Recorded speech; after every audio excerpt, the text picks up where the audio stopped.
폭격으로부터 문화재를 보호하려면 어떻게 해야 할까요?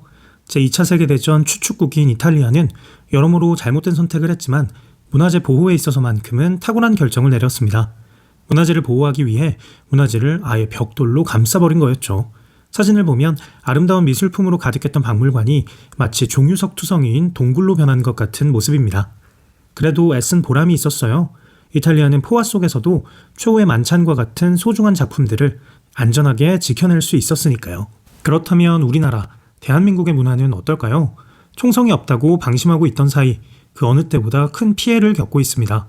모르는 사이에 조금씩 우리를 침략하고 있는 문화 전쟁. 이대로 손 놓고 있어도 괜찮을까요?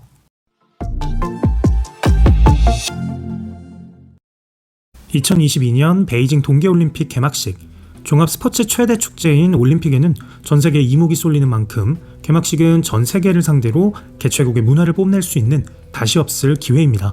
그런데 바로 그 개막식에서 중국이 내세운 것은 바로 한복이었습니다.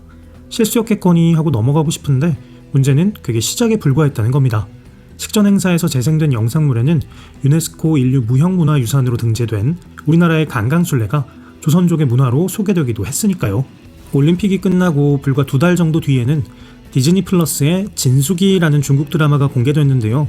여기에도 의심스러운 구석이 있습니다. 우리나라의 네이버와 같은 중국의 포털 사이트 바이두에는 이 드라마의 줄거리가 다음과 같이 소개되어 있습니다. 세계 최고의 요리사를 꿈꾸는 여주인공이 시련을 겪고 황궁에 들어가 요리 솜씨로 태자의 관심을 받고 결국 사랑에 빠지게 된다. 2003년 방영된 드라마 대장금이 떠오르지 않나요? 사람 사는 이야기가 거기서 거기니까 우연히 비슷한 이야기를 다룰 수도 있겠죠. 그런데 미심적인 부분은 또 있습니다. 인터넷상에서는 작품 내에서 배우들이 시종일관 한복과 유사한 의상을 입고 나오는 점, 또 공교롭게도 해당 드라마의 서비스 제공 국가에서 우리나라를 제외한 점 때문에 또 다른 의심을 사기도 했습니다.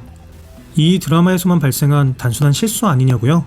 우리나라에서 활동했던 우주소녀라는 아이돌 그룹의 중국인 멤버 성소가 출연한 드라마에서는 김치를 담그는 장면이 구체적으로 묘사됐습니다. 그게 전개와 관련 없게 다소 맥락 없이 포함된 장면이다 보니 다른 의도를 가진 연출이 아니냐는 지적도 있었습니다. 또 어떤 드라마에서는 주인공의 친구가 직접 만든 맛있는 음식을 가져다 주겠다면서 만들어 온 음식이 바로 김치, 아니 파오차이입니다. 누가 봐도 우리 김치인데 배우들은 이걸 김치가 아닌 파오차이라고 부르더라고요. 예능 프로그램이라고 덜한 건 아닙니다. 중국의 댄스 오디션 프로그램에서는 아리랑과 부채춤을 중국의 오랜 전통 문화인 것처럼 소개하기도 했으니 실수라고 믿고 싶어도 이제는 도저히 믿을 수 없는 지경입니다. 노골적인 의도가 뚝뚝 묻어나요. 더욱 안타까운 사실은 인터넷상에서는 피해자인 우리가 외려 중국 문화를 훔친 도둑으로 몰리고 있다는 점입니다. 일부 SNS 사용자들 중심으로 우리나라를 도둑국이라고 표현하는 일이 유행처럼 번지고 있다고 해요. 그 사람들은 정말로 우리가 한복과 김치, 강강술래와 부채춤을 훔쳤다고 믿고 있는 걸까요? 부부 예능 동상이몽을 통해 최근 재조명을 받았던 배우 추자연은 그녀의 SNS에 라면과 김치를 먹는 사진을 올리며 김치를 파오차이라고 표기했는데 일부 연예인의 이런 신중하지 못한 행동이 괜한 빌미를 주는 것 같아 안타까울 따름입니다. 조지 클루니가 감독과 주연을 맡아 맷 데이먼과 함께 출연한 영화 모뉴먼트맨. 제2차 세계대전을 배경으로 전쟁통의 전리품으로 취급되어 사라지고 마는 소중한 예술품을 찾아내 회수하는 실존했던 특수부대 성과를 소재로 한 실화 영화입니다. 작중 조지 클루니의 대사는 이 영화 최고의 명대사로 꼽힙니다. 한 세대 전체를 말살하고 집을 모두 불태워도 결국 다시 일어설 수 있어. 하지만 역사와 유산을 파괴해버리면 그 나라와 국민은 애초에 존재하지 않았던 셈이 되지.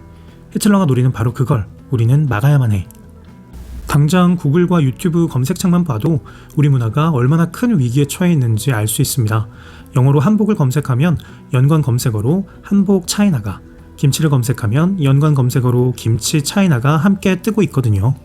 슬픈 사실은 일부 중국인들의 적반하장으로 소중한 우리 것이 아닌 게 되어가고 있다는 사실입니다.